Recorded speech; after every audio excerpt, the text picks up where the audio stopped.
Ayan, nananawagan po ako sa mga schools within Castilleos, Zambales. If you like, kung sino po yung mga nanonood sa atin ngayon na mga canteen manager ng mga schools, ay willing po ako makipag-usap at maging supplier ninyo ng quail eggs. Alright? No? Dahil may supplier tayo, napakabait na tao at napakamura sa ating ibigay. No?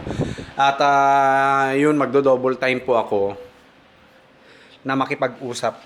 No? Basta't makipag-usap lang po tayo sa mga canteen manager ng mga school po dito sa Castilleos, Zambales po. Gusto ko po matarget kahit mga isang school lang, no? Dalawa, ganun, no?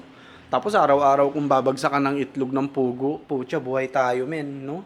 At para at least, this school year, makapag-ipon tayo ng malaki-laking halaga ng pera at makapag over the counter tayo ng isa o dalawang loan natin kada taon, no?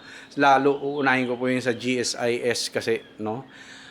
At gusto kong i-over the counter paunti-unti yung mga utang natin sa GSIS, tapos 2 years, 3 years pag natapos natin i-over the counter at malaki yung mga ipon natin, paunti-untian natin yung mga sa PLI po natin, no? Yun yung plano ko po para at least malesen na yung years ko, no?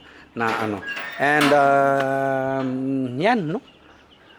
Mamaya gawa natin ng content po yan, no? At this year po marami na tayong layers. Huwag kayo mag-alala, no? Hindi na natin kailangan mag-angkat-angkat ng itlog, no? Dito na mismo sa ating yard, makakapag-produce na po tayo ng mga layers natin or quail eggs. Ayan, no?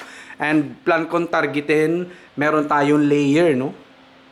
Yung mismong layer feeds lang magpapaitlog, walang lalaki. Tapos, breeders. Ayan. Kahit mga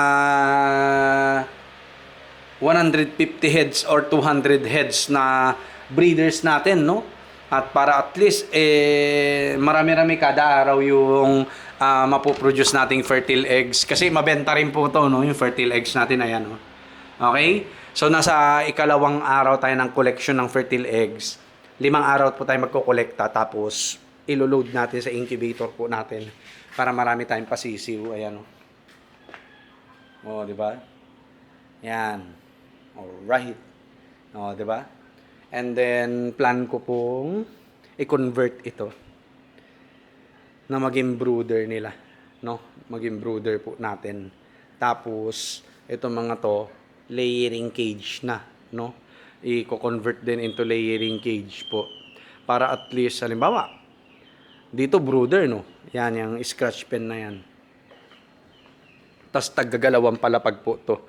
Itong mga first 4, ito, 2, 4, 6, 8, puro layers po natin, no? Yung table eggs lang. Tapos dito sa huling dalawang yan na kwarto, huling dalawa na kwarto, mga breeders natin, no? Yung mga nagpo-produce ng fertile eggs, di ba? Fertile eggs po.